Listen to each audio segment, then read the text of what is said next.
Welcome. I'm your host, Paula Scatoloni, the founder of Transformative Harmonics, a podcast that offers listeners a synthesis of ancient wisdom and modern science. Hello, I'm Paula Scatoloni.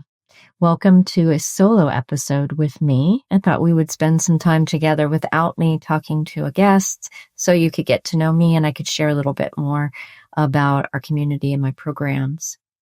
So before I start, I would like you, as always, to notice if you're feeling like you're in a receptive state, to be able to ingest a little bit more from me, whether it's through my voice tone or the information that I share today. And if you're not, sometimes it can be as simple as looking around and beginning to notice where you are, finding the things in the room that feel good to you. And it's a slowing down, right, that we do.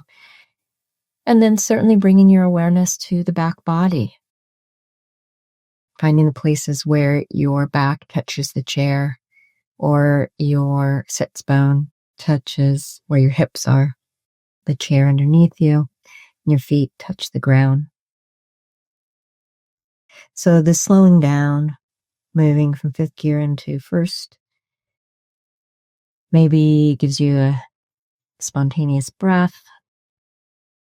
Settle back in your chair, and there's some space for you to take in anything new that I'm sharing today. And certainly if you're not in that space, or if anything I say does not resonate, you can always put it aside for later or just skip it, which is fine. I think the main reason why I wanted to do this solo podcast is because my last couple episodes felt like they really took a turn and started to expand into these areas that I haven't talked about yet in my program. So I wanted to catch you up. So certainly I'm known mostly for my work in somatic community, and in somatic experiencing, I began teaching somatic experiencing in 2013 as I was learning it. I'm that type of student where I teach and learn at the same time. So I've been in that field for quite a while, and then came in with a background in eating disorders, and so really carved a niche for myself. But in 2019, I had my own experience that many people at that time were having, where I would say the veil between reality and non-linear time and space kind of bursted open, and I was able to see beyond, I guess, the ordinary reality. And so that took me into some studies with traditional healers and deepened my interest in sound, which I was using at the time. Also exposed me to Eileen McCusick and Biofield tuning, and starting to look at all the different methods that we were using for trauma healing through this lens of the Biofield and spirituality, and how does this all fit together? And so that is who I am. I'm sort of a culmination point for people who have been immersed in Polyvagal Theory, trauma, understanding parts work, and inner child work. Those who have done some trauma healing already, and they know how to track their body and can hold states of energetic shifts in the physiology that can happen during trauma healing with ease. I tend to draw people into my community who are therapists themselves, or musicians, or creatives, certainly empaths, people who have been thinking about spirituality for a while, and they're awakening to an awareness that we are in the middle of a great change. And some of that change is a great awakening of ourselves and our purpose and our role at this time as change agents or leaders or people who are shepherding small communities. And some of that awareness is that there's dismantling happening all around us, and they're questioning, what is their role in that process. So those that are coming in have all of that in mind, but they certainly are people who have been asking the questions, are starting to ask the questions, why am I here? And what is my understanding of the intersection of our psychological body, our emotional body, our mental body, and our subtle body? So there's an interest in the intersection of those. And so because of that, that's where I come in, because I have found that sound is a pathway that I can facilitate and support people in understanding all those pieces through one medium. And the medium is vibration and coherence. And so I've spent quite a few years now immersed in that vocabulary of sound and threading together the principles of what we would call indigenous wisdom or traditional wisdom in our understanding of what's happening with modern therapeutic approaches, and sound being one of them. Sound is on a parallel path to psychedelic assisted therapy. There's a renaissance of working with non-ordinary states. And so I'm here to shepherd sound into that. But I'm much more than just a psychoacoustic technician. I talk about all kinds of sound. I talk about music as a healing method in general. And then certainly, I am interested in the evolution of the soul, right? And helping, like many, clear the trauma in the physiology in the body and in the lower 3 energy centers, and inviting that sacred intelligence into the body. And so you may have picked up on that in the last couple podcasts, that this community is a hub for those that are on that path of awakening to their greater sense of who they are. And I just happen to use the medium of sound and light. And light to me is about vibration and how we use our own vibration and how we work with the intelligence around us as a vibration. So if this is something that's interesting to you and you feel the call, the inner call to engage, this is certainly a growing community of people. And many of the people in my community are involved in other communities too. There's a lot of cross-pollination and sharing.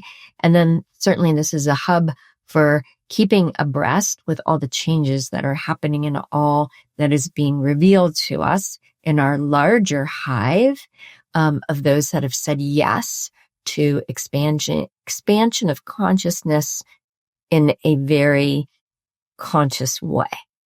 Many people are expanding their consciousness right now, but a certain hub of this hive are doing that intentionally so that they then can show up as leaders and change agents in their communities. And so that's who we represent. One of the things I thought I would do with this time is to invite you to check out the website and some of the ways that I've revamped things so that you can find a few different entry points, because traditionally this started as a community for psychotherapists who wanted to use a safe and sound program. And I was using it in a unique way. And so I started to train people in that method, which was way beyond its traditional use, because I started to look at that ancient wisdom of the inner journey or the shamanic journey and apply that to what I was doing with the safe and sound. So now I think there are providers that come to learn how to do that, but it's also a place where we can still take that particular method and look at a year-long immersion of a person who might be saying yes to this great awakening and they're ready for their next step, right? Or you're ready to dive deeper and you'd like to do it with sound. and somatics and psychology and spirituality, and how do they all intersect? So the Safe and Sound program is mostly what I'm known for. It's created by Dr. Stephen Porges. And so we do talk about his rendition of polyvagal theory, as well as Gabriel Cram's use of it and thought process around it beyond what's been presented by Dr. Porges. So we do talk about that. But how we're using the program is to do the inner child work, to do the deep healing of the attachment and bonding system and heal the inner child wounds, which is one of the first phases, I think, in the awakening journey is cleaning up our relational wounding and our traumas. And people can do that with all different methods that are out there. We are integrating many of those methods into the use of sound. So after we spend some time with the inner child healing and exposing you to the concept of inner journeying, then we take another deep dive in with the Rest and Restore program, which was created by Anthony Gorey and Dr. Porges. And this is my experience of it. I like to talk about it as similar to meditative processes or craniosacral therapy. We're working with rhythmicity of the breath and entrainment.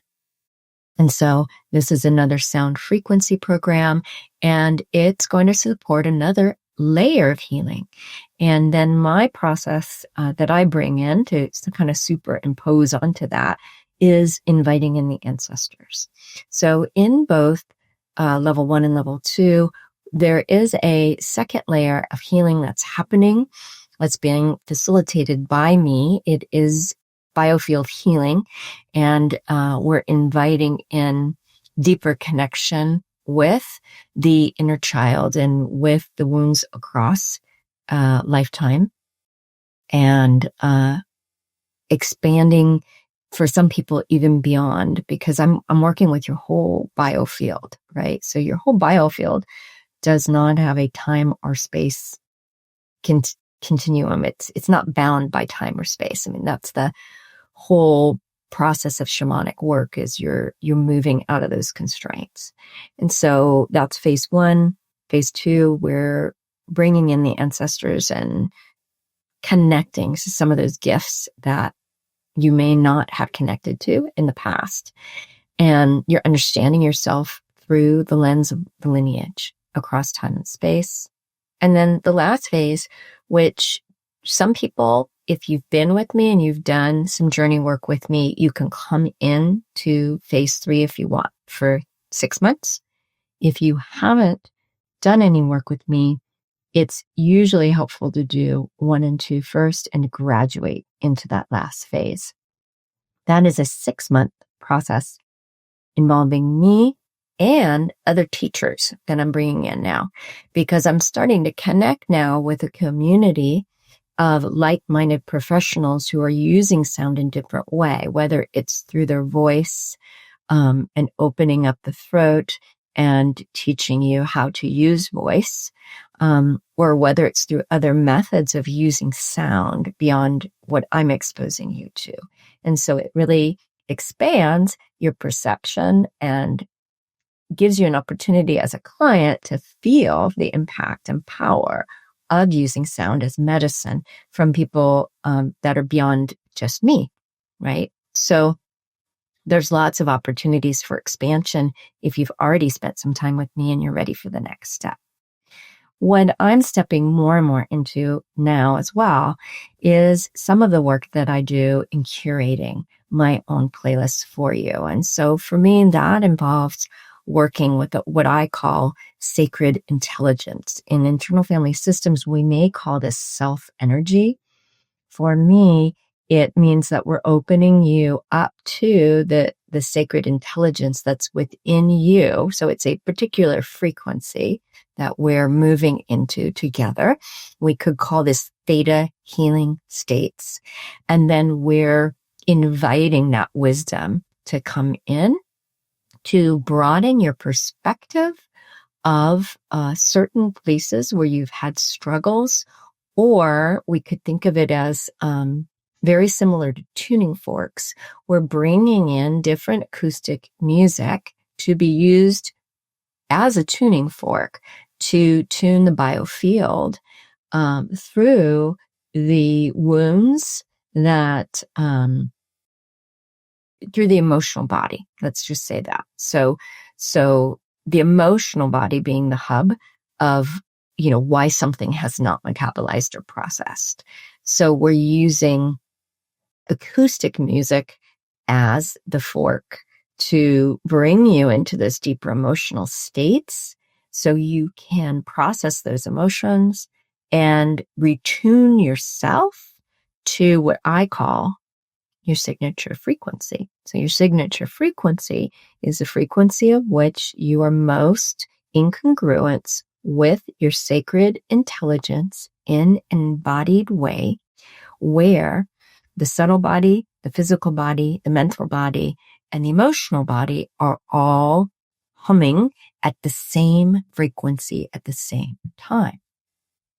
Now, the last thing I'll say, a large part of this, in this last phase too, and probably in the second phase, you start to get a little taste of it, is understanding the bigger transition that we're in the middle of in terms of the inner masculine and the inner feminine, which is collective, a collective shift of what Jung would say are these two primary archetypes. We have been in great imbalance of these inner archetypes within ourselves. And then that has, been exponentiated in our world. And we, for those of us that have said yes, are coming into a deeper understanding of where we were out of balance with that. To give you a brief, something to chew on with that, what I tracked for many years was a sense that the left side of the body was in this state of freeze or dissociation, which we would call a low freeze, where it's material that has come out of our awareness that is dissociated. It has not been processed because it is not available to us. And the right side of the body being very much in a high freeze, very overbounded, and very much filled with tension. This is where we store a lot of our, what I think fight or flight energy. And so these two sides of the body are both coming out of freeze. As that happens, there is a process of needing to feel the emotions and the physiology and support it through embodiment and through witnessing, so we can come into greater states of flow in these two archetypes that we hold. So, of course, as I'm talking about this, I'm kind of moving between psychology and somatics in my language. Part of what you do in my program is unpack that and understand what that means. What's the psychology of that from Jungian perspective or traditional wisdom? What is the physiological perspective from somatics? And then what is the spiritual essence of that? So how do we hold all of that together and shepherd ourselves through that greater shift that many of us are saying yes to? I will end with this. If you're still questioning or thinking, well, what is she talking about? Most of this that I'm talking about can be simply brought into a conversation about polarity, and two polarities that we are holding right now. One is fear and the other is love. And we are at a time in our history as a collective we're being asked to shift out of our over-reliance and relationship with fear into a new relationship with love. with universal consciousness, with all of the things in internal family systems that you would correlate with self energy. I tend to talk about it more as heart-centered, or universal consciousness. So we're being asked, right, for those of us who've said yes, to go on our own journey, the hero's journey, to face our own shadows, to slay our own dragons, to do the inner work so that we can over and over and over again keep saying yes to love and choose that over fear. Okay. So if I was going to simplify, right? But this also can be more complex. Certainly in my program, we utilize or have utilized the gene keys, which also looks at polarity within archetypes. And so that is certainly a pathway if you are more intellectual and want to have something really concrete. So I will leave you with these gems to chew on and think about. Certainly, you're welcome to keep listening to my guests, because I think each person that I bring on will start to also give you a little bit more information based on who I bring on as a guest, into how I might hold their perspective and their wisdom that they're coming with. And certainly, I also like to make sure that people understand that everyone has choice. And so this is a community for, it's a holding space. It's a holding space for those who are looking for a place to land, to do the work around self-realization and embodiment, and have the freedom to figure that out on our own without a prescribed pathway, right? Or doctrine, right? The pathway in what we're doing is to keep turning inward, to keep finding those answers within yourself. And we're simply providing the vehicle for that to happen. So thank you for spending the time, and we welcome you back if this is something that resonates for you.